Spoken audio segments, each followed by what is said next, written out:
Spring का, कि जब आप स्प्रिंग को या स्प्रिंग वाले जो टॉयज होते हैं उनको जब आप ऐसे गोल गोल घुमाते हो तो आपको पता है कि जब आप उसको गोल गोल घुमाते हो उसके अंदर पोटेंशियल एनर्जी डेवलप होती है। वो सिंस कोई भी चीज अपना शेप चेंज नहीं करना चाहती, वो वापस से उस पोटेंशियल एनर्जी को काइनेटिक में कन्वर्ट करता है और मूव करता है। This is what happens. So जहां पर भी स्ट्रेचिंग होती है वहां पर जो एनर्जी बॉडी में स्टोर होती है that is a potential energy, and in the terms of elastic conditions we say it is an strain energy. उसको हम स्ट्रेन एनर्जी के नाम से जानते हैं। Clear with the things what I am trying to say? समझ रहा है? Yes. Okay. Now, as I said, we'll talk about the length of a wire. Let capital L be the original length. Let small l be the change in length. Now, what we are going to do, एक wire, एक capital L के length का wire low, we'll consider it massless. उसके अंदर हमने wait introduce किया तो उस वेट की वजह से स्मॉल एल का चेंजेस आया हुआ है, and this weight is mg, capital M लेती हूँ। ओके, अब जब ये स्ट्रेचिंग हुई है, ये जो स्ट्रेचिंग हुई है, ये जो चेंज इन लेंथ हुआ है, इस वजह से जो स्ट्रेन एनर्जी स्टोर हुई है बॉडी के अंदर वो हमको कैलकुलेट करना है, या उसके लिए फॉर्मूला कैलकुलेट करना है। we'll calculate the for that condition. अब मैंने आपको बताया था कि ऐसी कोई चीज होती है कि स्ट्रेचिंग की वजह से जो पोटेंशियल एनर्जी स्टोर हुई है या जिसको हम स्ट्रेन एनर्जी का नाम दे रहे हैं वो हम डायरेक्ट कैलकुलेट नहीं कर सकते। For that what we are going to do, we are going to take help of with for while integration. हम इंटीग्रेशन का हेल्प लेंगे वहां पे। ओके, उससे पहले आपने मुझे बताया था since it is related to length, so the stress will be longitudinal stress, that is equals to mg by pi r square. ये स्टेप क्लियर है? ये स्टेप क्लियर है Yes. सबको? Yes. This longitudinal strain that is equals to, what is longitudinal strain? Change in length of Change in length of original original. And the modulus of elasticity is your Young's modulus.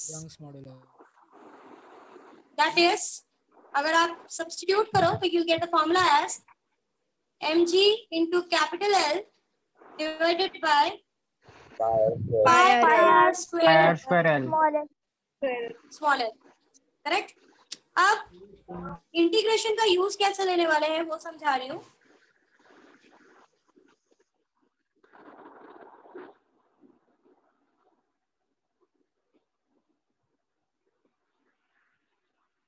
Now what we are going to do, हम इसको छोटे छोटे टुकड़ों में divide करेंगे। पहले इस छोटे पार्ट में कितनी एनर्जी स्टोर हुई है उस छोटे पार्ट को विल से x, ये जो छोटा सा एक्सटेंशन है वो विल से x, इस x में कितनी एनर्जी स्टोर हुई है वो निकालेंगे। देन इंटीग्रेट करेंगे कहां से कहां तक, फ्रॉम 0 टू कितना एक्सटेंड हुआ है l, 0 to l। ठीक है, कितना एक्सटेंड हुआ है वो 0 to l हम लोग लिमिट सब्स्टिट्यूट करेंगे by putting this, by calculating in this particular small extension x and then limit put करके टोटल में कितना होता है वो हम कैलकुलेट करेंगे। समझ में आया आपको क्या बोला मैंने? समझा हम क्या करने वाले हैं? आइए ना। Yes. Okay, let's move ahead. Integration यही करता है हमेशा। Now we'll say let small x be the small extension, ये स्मॉल एक्स को एक स्मॉल एक्सटेंशन लेता है जिसमें हम पहले कैलकुलेट करेंगे। सो here Young's modulus is, what is the Young's modulus? Longitudinal stress upon longitudinal strain. Longitudinal stress upon longitudinal strain. Okay, that is force by area divided by change in length original length. capital L Upon small. Small L upon capital Small L. L upon capital. Small L upon capital L. तो अब यहाँ पे small L extension नहीं लिया है, अब हमने क्या एक्सटेंशन लिया है?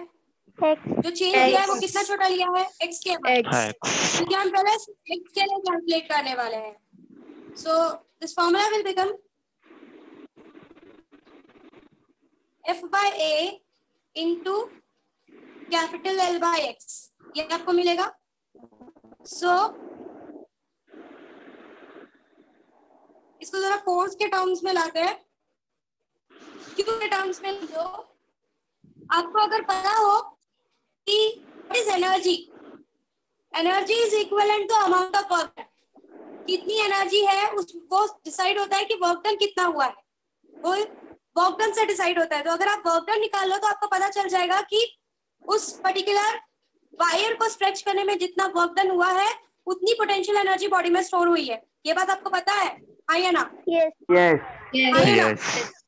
Yes. तो अगर मुझे किसी तरीके से वर्क डन पता चल जाए तो मुझे ये पता चल जाएगा कि उसमें कितनी एनर्जी स्टोर हुई है।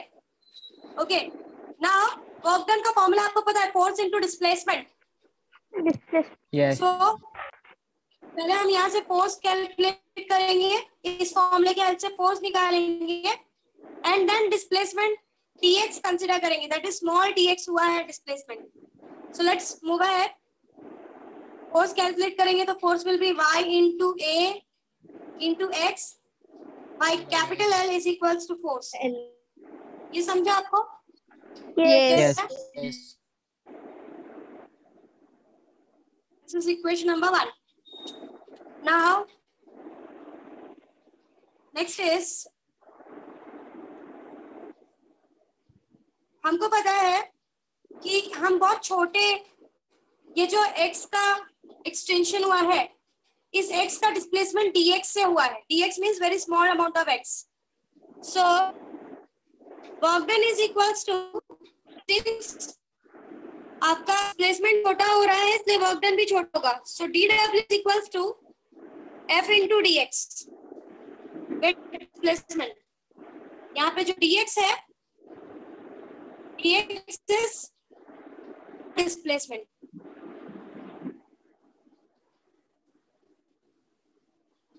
ठीक है? So now what we are going to do? Let's substitute it here. Substituting number 1 equation, what we get? dw is equals into x by L x. अब ये छोटे डिस्प्लेसमेंट और छोटे x के लिए dw निकल गया, that is small amount of work done निकल गया। मुझे टोटल निकालना है में स्मॉल एल कितना वर्क डन हुआ है। तो what I will do, I will integrate. Ma'am बीच बीच में आवाज कट रही और है। कहाँ से करेंगे? Yes, ma'am. Yes. And the screen is also सुनने नहीं free. आ रहा है मैम। ठीक है, थोड़ा Every बहुत freeze. Screen freeze हो गया। Guys listen.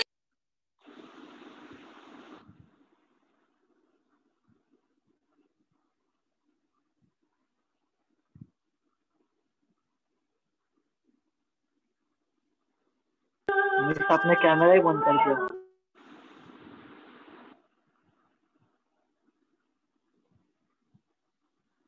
ये शायद डिस्कनेक्ट हो गई। ये सही नहीं लगता है। है, रुक जा है।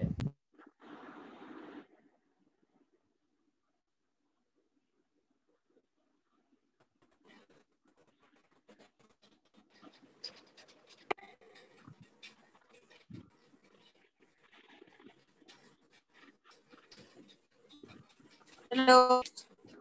Yes, miss. Is it visible? Yes, miss. Am I audible now? अब audible Yes. हूँ? Yes. सुनो, ये स्टेप क्लियर हुआ आपको? Y Yes. into Yes. capital A into Yes. x by L Yes. is equal to F. Yes. Yes, yes. Small amount, छोटे छोटे x के लिए हम छोटे डिस्प्लेसमेंट के लिए हम वर्क डन निकाल रहे हैं. So dw is equals to, dw means small work done is equals to capital F into dx. dx is the displacement of the body. Is it okay? Yes. Yes. Yes. Is it okay? अब f को मैंने यहाँ पे substitute किया y into a into x by l into dx. Is it okay? Yes. Yes. Yes. Now Yes. ये small x dx के लिए था, पर मुझे कैलकुलेट कितने के लिए करना है दैट स्मॉल l के लिए करना है. Small L, yes. So what I will do, ये मैंने छोटे x के लिए निकाल लिया. अब मुझे टोटल के लिए करना है, तो मैंने आपको बताया था कि टोटल के लिए करने के लिए हम Limits क्या करते लगाने हैं, का. हम लिमिट अप्लाई करते हैं. So integrating dw is equals to integration 0 to l, क्योंकि मुझे l तक चाहिए कि l तक में कितना वर्क डन हो रहा है. So 0 to l y into a into x by l into dx. यहाँ तक क्लियर है? स्मॉल एल ना, 0 to small l. 0 to 0 small to L. small l, correct. Yes yes, 0 to small l. Extension small l का हुआ है, तो उसकी वजह से जो वर्क डन हुआ वो कैलकुलेट करना है, total work done. So this dw will become capital W. This is total work done. और y is a constant value, area is a constant value, original length is a constant value. ये सारी चीजें बाहर आ जाएंगी. y into a into l, y into a by l, 0 to l x dx, जिसका integration क्या है जरा बताओ. x dx इंटीग्रेशन क्या था?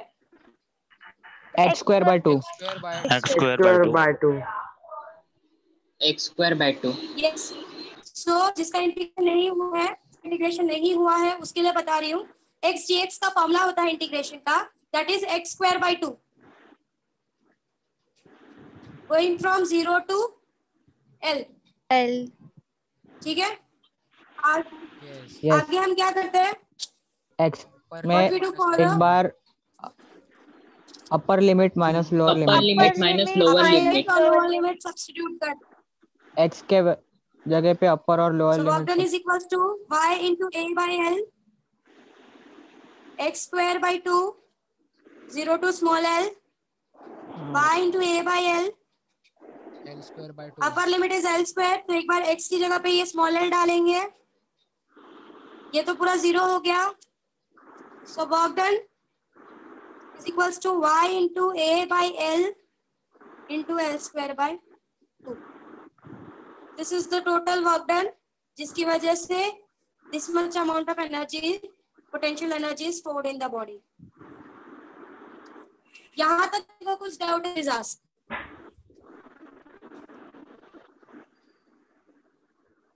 के सामने डेरिवेशन ओपन करो, कुछ डाउट है तो पूछो.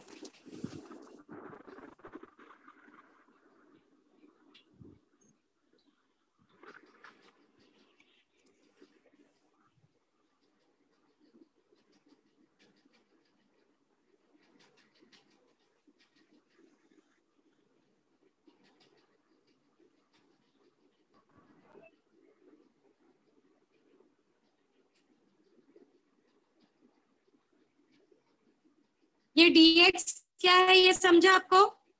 Yes. Yes. What is this Small dx? displacement. Small displacement. Yes.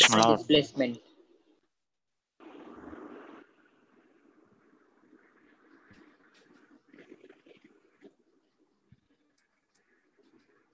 जिनको इंटीग्रेशन नहीं है उनको बता रही हूँ कि x dx का जो फॉर्मूला होता है वो होता है, अगर आप x dx का इंटीग्रेट करें तो it is x square by 2 और लिमिट है 0 टू l. एक बार हम अपर लिमिट इसमें डालते हैं, एक बार लोअर लिमिट डालते हैं.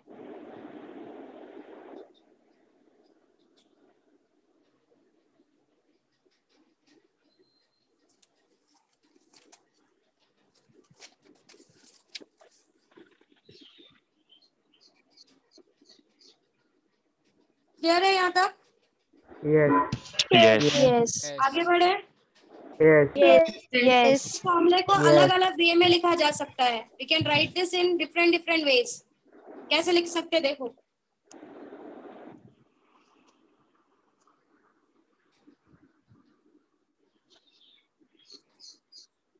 अगर अब इसको तुम ध्यान से देखो, इतने पार्ट को y into a into small l by l, y into a into small l by l. कहाँ गया? So y into a, अब x की जगह पे क्या आ गया है? Small l by l. So actually में वो किसको रिप्रेजेंट करता है? What it represent? Force. That is force. So your formula becomes half into force into length.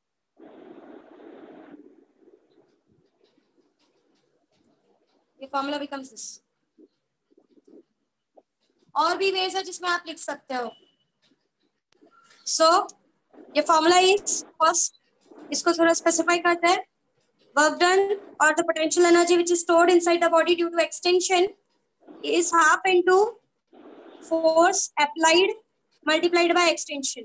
जो लेंथ का एक्सटेंशन हुआ है वो. Clear with the concept? Yes. Yes. Yes. Now let's calculate work done per unit volume. एक unit volume में कितना work done हुआ है या एक यूनिट वॉल्यूम में कितनी पोटेंशियल एनर्जी स्टोर हुई है, that we need to calculate. So half into F into L एक यूनिट वॉल्यूम में निकालना है. तो यूनिट वॉल्यूम में निकालने के लिए आप क्या करोगे? अगर आपके पास आप नॉर्मली क्या करते हो, अगर समझो 5 पेन है, 20 रुपीज की आ रही है 5 पेन, तो एक पेन का प्राइस के लिए आप क्या करते हो? 20 divided by 20 divided by 4. Divided by 4. 20 divided by 5. Divided by 5. 5. 5. Divided by 5. 4 है. Yes. Yes. मतलब आप Yes. जो अमाउंट है उसको टोटल अमाउंट से डिवाइड करते हो. Yes. जो टोटल अमाउंट आपने खरीदा है उससे आप उसको डिवाइड करते हो. सो यहाँ पर सिंपल सा फंडा वो पूछ रहा है कि यूनिट वॉल्यूम में चाहिए, टोटल वॉल्यूम में इतना वर्क डन हो रहा है और मुझे यूनिट वॉल्यूम में चाहिए, एक सिंगल वॉल्यूम में चाहिए. तो इस ये जो भी कैलकुलेट आया, ये जो भी वैल्यू आई है उसको मैं टोटल वॉल्यूम से डिवाइड कर दूंगी तो मुझे यूनिट वॉल्यूम का वैल्यू मिल जाएगा. हाँ या ना? Yes. Yes. Yes. Yes. Yes. So let's divide the whole by the volume of the wire. Volume of the wire is given by area into length. Area into capital L. जितना बड़ा wire है वो ये and ये area, ये दोनों मिला के आपको टोटल वॉल्यूम दे देगा उस वायर का. समझ रहे हो? Yes. समझे? Yes. अगर वो सिलेंड्रिकल वायर है, वॉल्यूम ऑफ अ सिलेंडर क्या होता है? Pi R square L, area multiplied by length. Squirrel. Cylinder का वॉल्यूम यही होता है ना, pi R square L. Yes. Yes. Yes. So that is A into L. Pi r square is this area and L is the length of the wire and length of that cylinder. ठीक है? Yes. So wire का length निकालने के लिए, wire का volume निकालने के लिए हम simply going from A into L. ठीक है? Next what? अब मुझे पता है F by A क्या होता है. What is F by A? Pressure. Pressure. Stress strain के टर्म में बात करो. Stress B. Stress. So volume work done per unit volume is also given by the formula half into stress into L by L is strain. Train.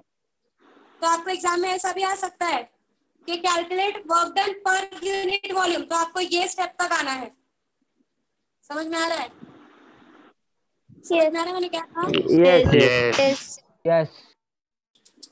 Next और भी veg है इसको represent करने के. कोई और वे बताएगा मुझे किस तरीके से रिप्रेजेंट कर सकते हैं? y is equals to stress upon strain. Yes. So y into strain equals to Stress. is equals to stress. Stress. Stress. Work done per unit volume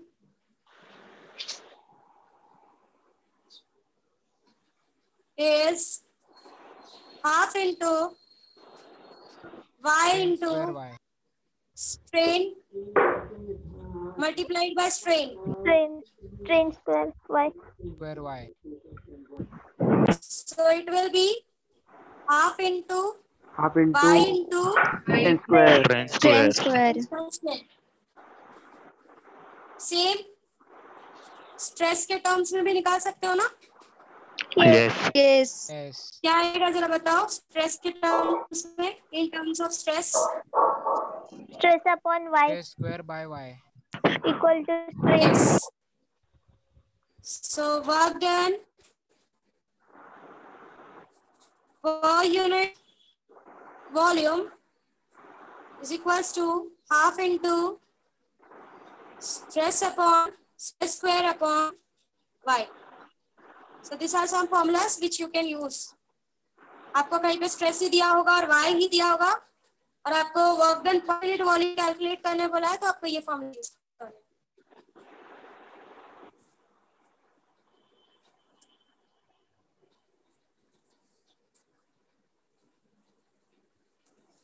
किसी को कोई प्रॉब्लम है यहाँ तक?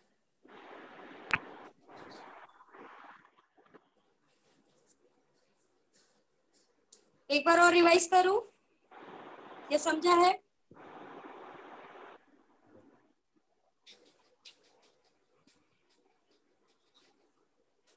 गाइस एक बार और रिवाइज करूं या समझा है? रिवाइज करूं? ओके, ध्यान से सुनो. हमने स्टार्ट किया स्ट्रेन एनर्जी. आज स्ट्रेन एनर्जी क्या होती है मैंने आपको समझाया कि जब आप किसी चीज का शेप चेंज करते हो जबरदस्ती, उसके अंदर जो एनर्जी स्टोर होती है that's a potential energy. But since we are talking in the terms of change in the size and shape, so we are calling that energy as a strain energy.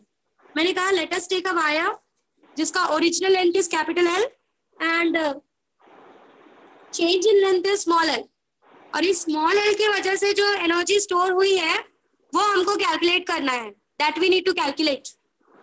Now I said कि I will take in help of integration, क्योंकि मैं energy directly नहीं calculate कर सकती. तो integration क्या करता है मैंने आपको कल ही समझाया था कि वो पहले छोटे छोटे पार्ट्स में तोड़ता है.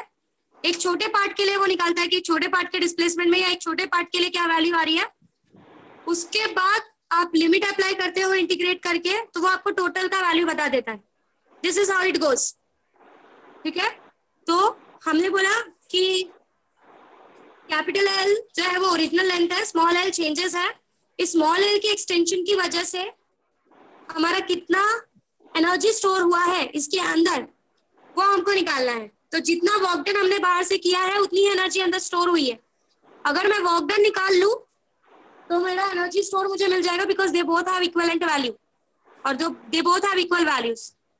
So since it is related to length, हमने longitudinal stress के साथ काम करना शुरू किया. Longitudinal stress is equals to mg by pi r square, where this r is the radius of a cross section of the wire. Longitudinal strain is small l by capital L.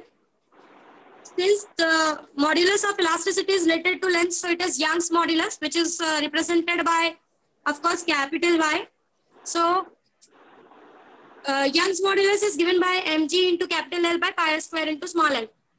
Ab I said कि I need to calculate as we are going to use an integration. So what we are going to do, we are going to divide it into small x का part. एक छोटे x के displacement में कितना work done हो रहा है वो कैलकुलेट करेंगे और इंटीग्रेट करेंगे. तो मुझे पूरा स्मॉल एल के लिए कितना, स्मॉल एल को डिस्प्लेस करने में कितना वर्क डन हुआ है और उसकी वजह से जो पोटेंशियल एनर्जी स्टोर हुई है वो मिल जाएगी. So let x be the small extension. So Young's modulus is equals to, for the small x, the Young's modulus is y is equals to f by a x by l. फिर मैंने force के terms में लाया क्योंकि जो work done हुआ है उस छोटे उस x को डिस्प्लेस करने में वो हम कैलकुलेट कर रहे हैं और हमको पता है work done is force into displacement और जो डिस्प्लेसमेंट हुआ है वो बहुत छोटा dx अमाउंट हुआ है. So force is given by this y into a into small x by l. Since बहुत छोटे डिस्प्लेसमेंट के लिए हम वर्क डन निकाल रहे हैं, so work done is dw. dw is equals to f into dx. हमने f यहाँ पे सब्स्टिट्यूट किया, y into a into small x by l into dx. Now ये छोटे के लिए हो गया, बट मुझे तो पूरे स्मॉल एल के लिए चाहिए, तो मैं इंटीग्रेट करूंगी दोनों side. When I integrate, and कहाँ से कहाँ चाहिए मुझे, 0 से L, मतलब जब मेरा साइज बिल्कुल बड़ा नहीं था वहां से लेके L साइज तक जब मैंने बढ़ाया तो मुझे उतना टोटल वर्क डन निकालना है। तो 0 से L मेरा साइज बड़ा है, so dW is equal to 0 to L y into a into x by L into dx। ये dW will become capital W, means ये टोटल वर्क डन को रिप्रेजेंट कर रहा है, टोटल एनर्जी को रिप्रेजेंट कर रहा है। And this is y into a into L, y into a by L, this is constant value, ये बाहर आ जाएगी। यंग्स मॉड्यूलस ये मटेरियल की प्रॉपर्टी है, एरिया ये मटेरियल की प्रॉपर्टी है, लेंथ ये मटेरियल की प्रॉपर्टी है। तो 0 to L जो चेंज हो रहा है वो ये x dx हो रहा है, धीरे धीरे ये बढ़ता जा रहा है। सो x dx, और ये कितना बढ़ रहा है, इस स्मॉल l इतना बढ़ रहा है जिसके लिए हम वर्क डन निकाल रहे हैं। सो x dx, जिनको इंटीग्रेशन नहीं हुआ है उनके लिए x dx का फॉर्मूला है, जिस फॉर्मूले से आपका x dx कन्वर्ट होकर x²/2 बन जाता है, and the limit is 0 to L. Now I put upper limit minus lower limit. एक बार ये वाला इसके अंदर डालूंगी, एक बार ये वाला इसके अंदर, इस x की जगह पे डालूंगी। And I got the equation as W is equals to y into capital A by L x²/2 the whole going from 0 to L. L यहाँ पे डाल दिया, L²/2 आपका फॉर्मूला वर्क डन का ये आ गया। इतना अमाउंट ऑफ वर्क डन हुआ है, मतलब इतनी amount of energy, potential energy या फिर स्ट्रेन एनर्जी बॉडी में स्टोर हुई है। Now there are different ways in which you can write this formula. W is equals to y into A by 2L L into L। अब मुझे पता है कि ये वाला जो पूरा पार्ट है ये मेरा F को रिप्रेजेंट करता है। सो work done is half into F into L, where F is the force applied by the weight, small l is the extension in the length of the wire. So W is equals to half into force into extension। अगर आपको बोला work done per unit volume निकालो, एक unit volume में कितना हो रहा है, मैंने आपको बता दिया कि अगर टोटल में इतना हो रहा है तो यूनिट वॉल्यूम में निकालने के लिए आपको टोटल वॉल्यूम से डिवाइड करना है। And volume of a wire is given by area into length, कितना उसका क्रॉस सेक्शनल एरिया है मल्टीप्लाई बाय वो कितना लंबा है, वो आपको यूनिट वॉल्यूम आपको टोटल वॉल्यूम दे देता है। So half into F into L by A into L। अब मैंने आपको बोला F by A is stress, L by L is strain. This is how your work done per unit volume can be represented. Half into stress into strain. Next is, there are different ways again in which you can represent the formula. Y is equals to stress by strain. एक बार strain के term में भी आप formula use कर सकते हो और stress के terms में भी आप formula use कर सकते हो। Hope you are clear with the derivation. कोई problem नहीं। No. No. आगे बढ़े। Yes. आगे बढ़ने से पहले there is a homework for you. हालांकि ये तो एक पार्ट है होमवर्क का, एक और पार्ट है वो मैं आगे बताऊंगी। आपको ये डेरिवेशन 5 टाइम्स प्रैक्टिस करना है, since it is very important as exam point of view. ये डेरिवेशन आपको 5 टाइम्स प्रैक्टिस करके रखना है। सो मेक इट क्लियर कि आपका होमवर्क कंप्लीटेड हो। ठीक है, let's move ahead with a new topic. Let's discuss about more things. Okay.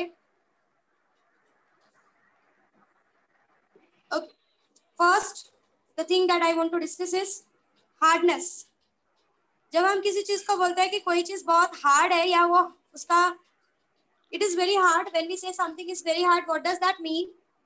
इसका मतलब ये है कि see hardness और brittle ये दो चीजों में बहुत डिफरेंस होता है। हार्डनेस एंड ब्रिटल ये दो अलग अलग चीजें हैं, हमको एक लगती है बट ये दो अलग अलग चीजें हैं।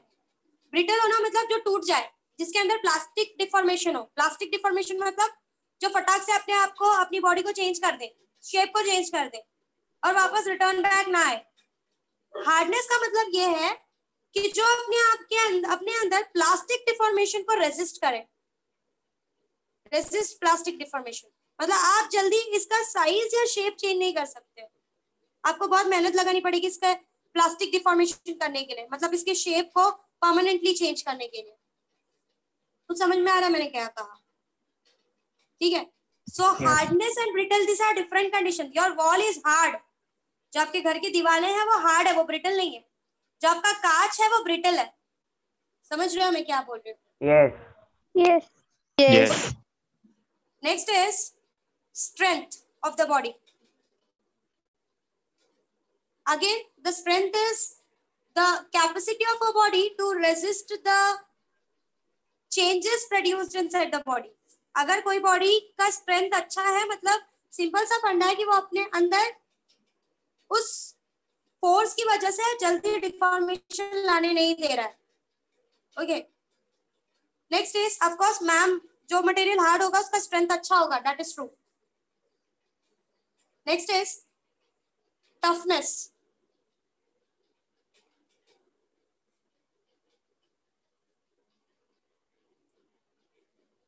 Toughness is here, it is an ability of a body to get deformed. Deformation होता है इसमें, but ये अपने आप को ब्रेक नहीं होने देता.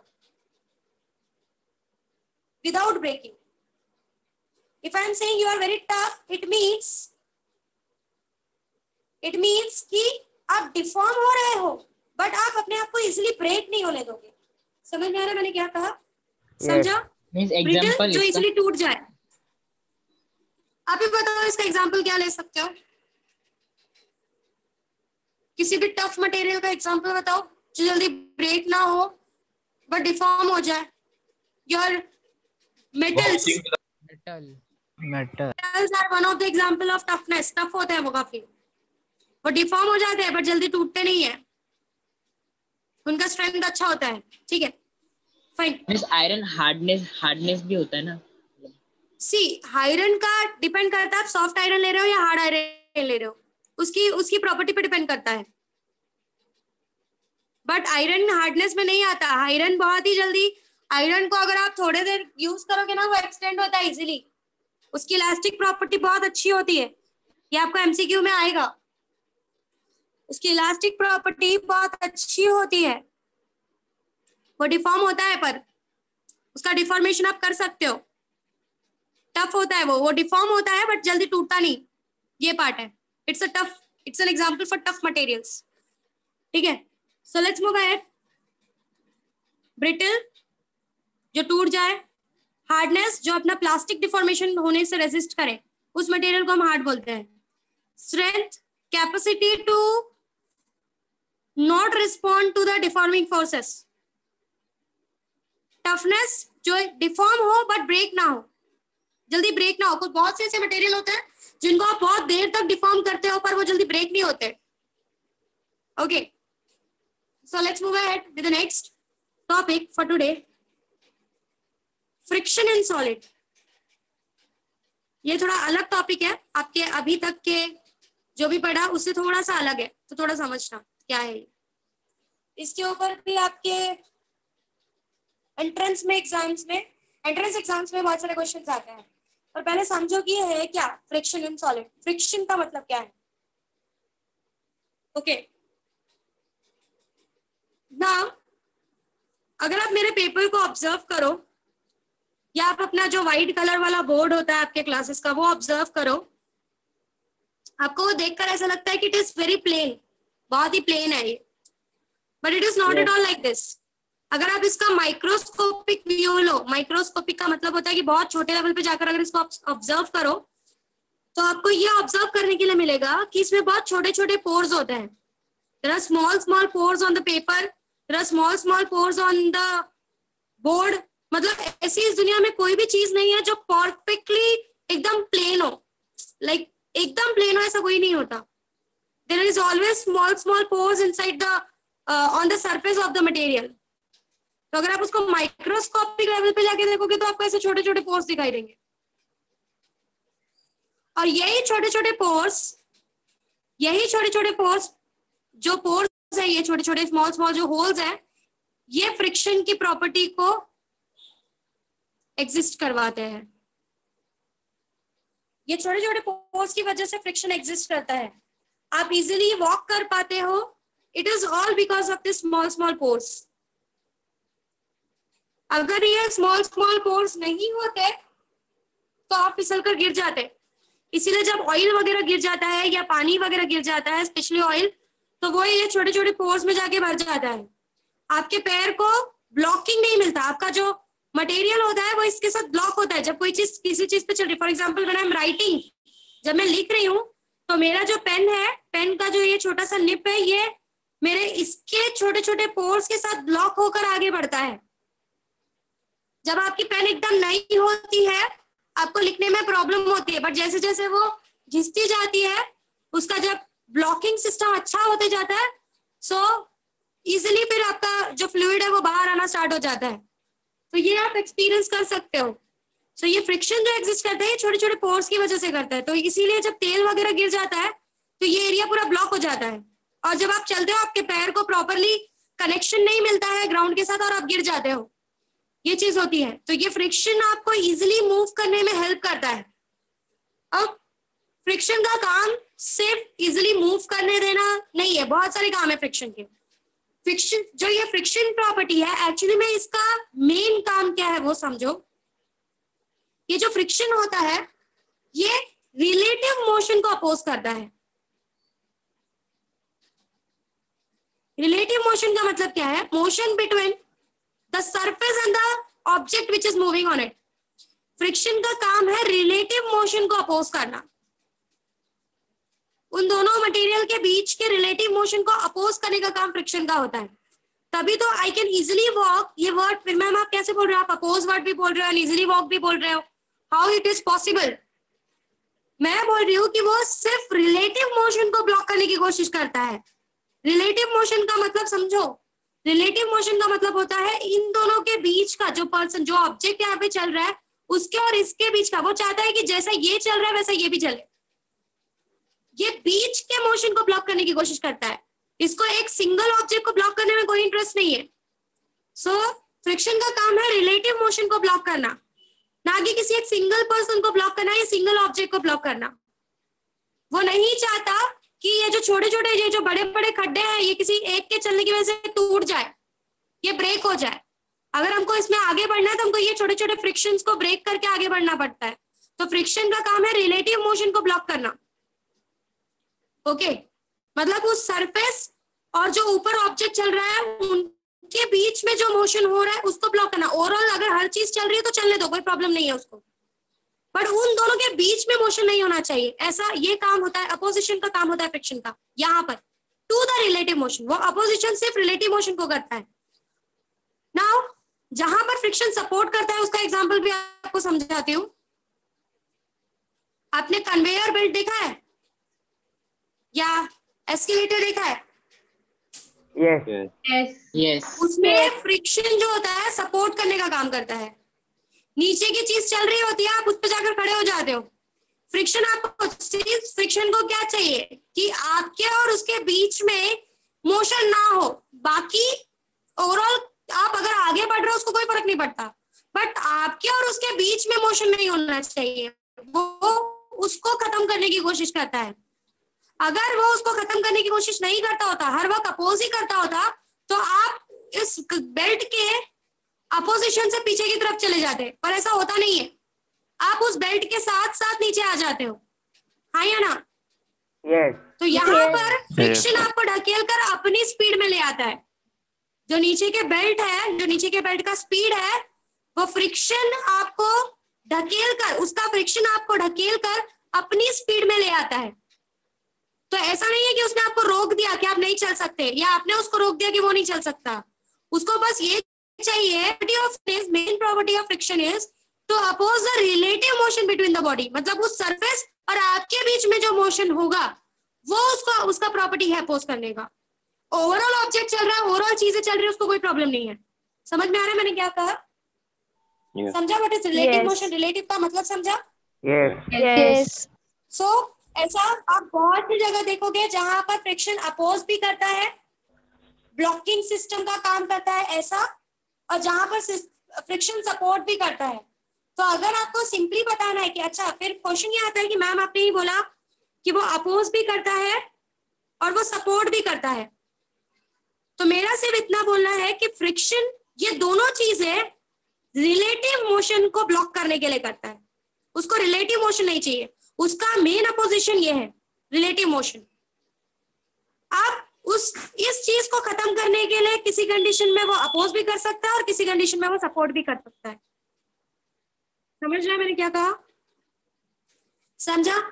So friction can perform both of the thing. वो सिस्टम के मूविंग, जो भी ऑब्जेक्ट मूव हो रहा है वो उसको चलने से रोक भी सकता है और वो उसको चलने में सपोर्ट भी कर सकता है। और ये दोनों कंसेप्ट वो किस हिसाब से यूज करता है? इसको खत्म करने के लिए। अगर उसको ऐसा लग रहा है उस मटेरियल को, उस सरफेस पे ऐसा है कि सपोर्ट करना इजी है, सपोर्ट करना वैल्यूएबल है, जिससे रिलेटिव मोशन खत्म हो जाए, तो that friction of the surface will support. अगर अपोज करना इजी है सो दैट रिलेटिव मोशन बीच में खत्म हो जाए, तो that friction will work for opposition. So main friction का जो काम है, किसी भी सरफेस के फ्रिक्शन का मेन काम है रिलेटिव मोशन को ब्लॉक करना। समझ में आया मैंने क्या कहा? समझा? Yes. ओके। तो सी, बहुत इंपॉर्टेंट कंसेप्ट बता रही हूँ, ये आपको समझना बहुत जरूरी है, क्योंकि आगे जाने के बाद बच्चों को बहुत प्रॉब्लम होती है फ्रिक्शन का जो मेन कंसेप्ट है फ्रिक्शन का वो समझने में, कि फ्रिक्शन का काम क्या है। रिलेटिव मोशन का वापस बताओ ना।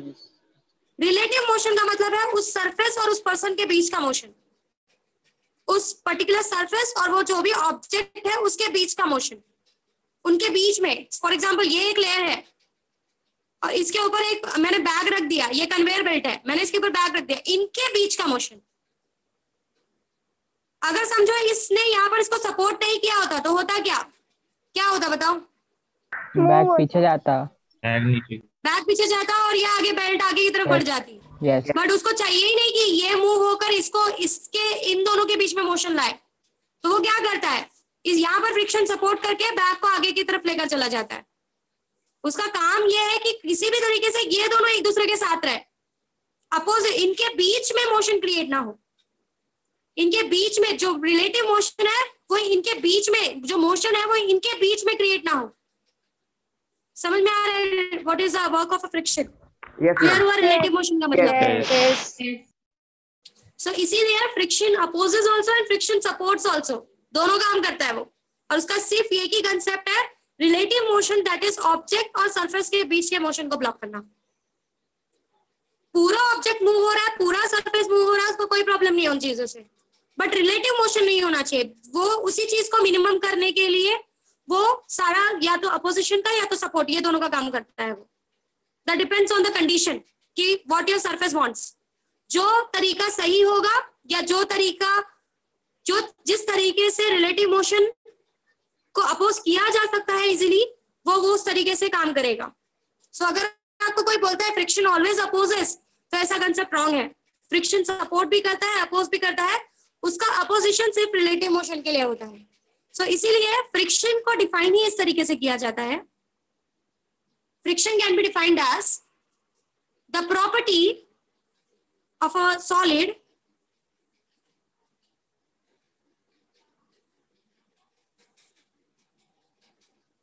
between the two surfaces, that is surface of the object and surface and the ground, जो नीचे का surface है, between the two surfaces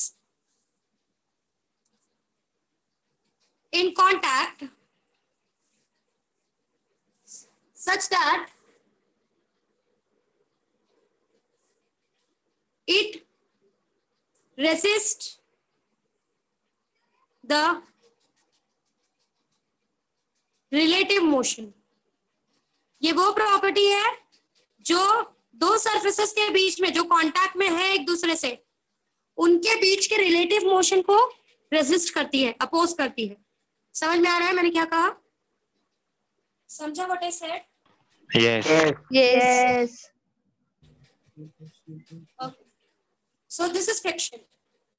आप इजीली सरफेस पे वॉक कर पाते हो, वहां पर फ्रिक्शन इज यूजफुल।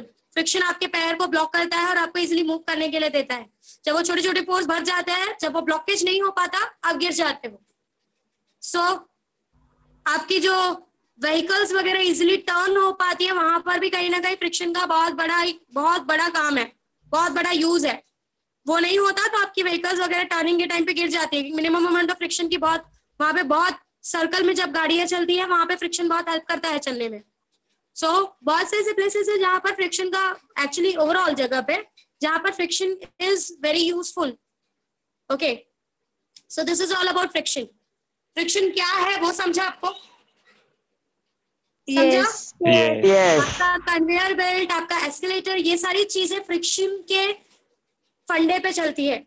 वहां पर फ्रिक्शन आपको सपोर्ट करके अपने साथ लेकर चला जाता है नीचे। इसी वजह से आप पीछे की तरफ आपको जर्क नहीं मिलता। कभी ये चीज को एक्सपीरियंस करना हो तो कभी ट्राई करना। अगर कभी कन्वेयर बेल्ट गलती से, अगर आपका कन्वेयर बेल्ट गलती से स्टॉप हो गया तो आप आगे, आपको बहुत तेज धक्का लगता है। क्यों? क्योंकि नीचे एक अचानक से जो मोशन, हाँ, वहां पर फिर आपको वो आपके मोशन को कंट्रोल करने के लिए फिर वो आपको ब्लॉकिंग का काम करता है। After that it blocks you. तो जहां पर वो जब चल रहा था वो सपोर्ट कर रहा था, जहां पर वो रुक गया अचानक से, फिर उसी सर्फेस का फ्रिक्शन आपको ब्लॉक करेगा और अपने साथ स्टॉप कर देगा कि मोशन आपके और उसके बीच में ना हो। But still because of inertia it happens. ठीक है, so this is all about friction. जरा और आगे बढ़ते हैं, टाइम है हमारे पास थोड़ा सा, 5 मिनट्स आई टेक। एक छोटा सा पार्ट है and then by tomorrow, by day after tomorrow there will be no lecture of mine tomorrow. हम लोग ये चैप्टर खत्म कर देंगे। ठीक है, so let's move on then.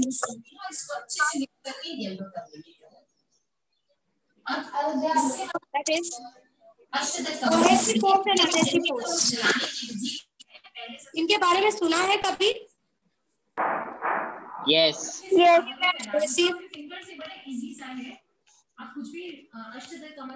Adhesive, अधेशन आपने फेविकोल पे आपने ये स्टेटमेंट देखा होगा, ये वर्ड देखा होगा, अधेशन।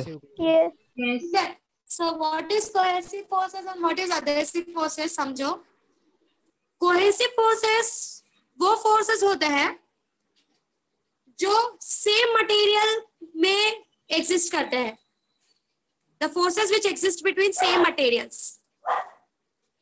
And adhesive forces वो forces होते हैं जो different materials, मतलब दो अलग अलग materials के surface के बीच में होते हैं। The force which is between the same material, yeah, the force which is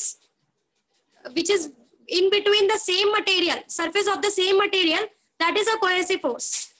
And the force which is between different materials, that is surface of the different materials, it is considered to be adhesive force. आपके फेविकोल को adhesion word इसीलिए use किया है कि वो दो अलग अलग surfaces को easily stick कर सकता है, या अलग अलग molecules को stick कर सकता है। It is useful for adhesion. For example, ये जो पेपर के अंदर के molecules है, इनके बीच में जो force है, that is a type of cohesive force. और ये जो ink इस पेपर के ऊपर stick हो रहा है, उसके और इस पेपर के बीच में जो force है, that is a adhesive force. समझ में आया what is cohesive force? Yes. These are two types of forces. Cohesive is between the same material, surface of the same material, and adhesive is between the surface of two different materials. So here we will stop. यहाँ तक किसी को कोई doubt है तो पूछ लो, बाकी का हम next time पढ़ेंगे. That is types of friction. Next time we will start with types of friction.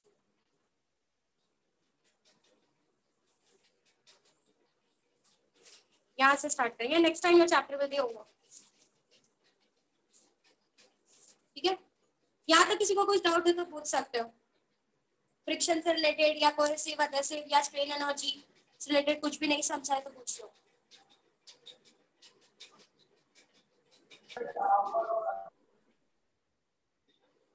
सब चीजें क्लियर है सबको? मिस बोलो. मिस वो होमवर्क 5 टाइम्स ना फेयर बुक में ही लिखना है.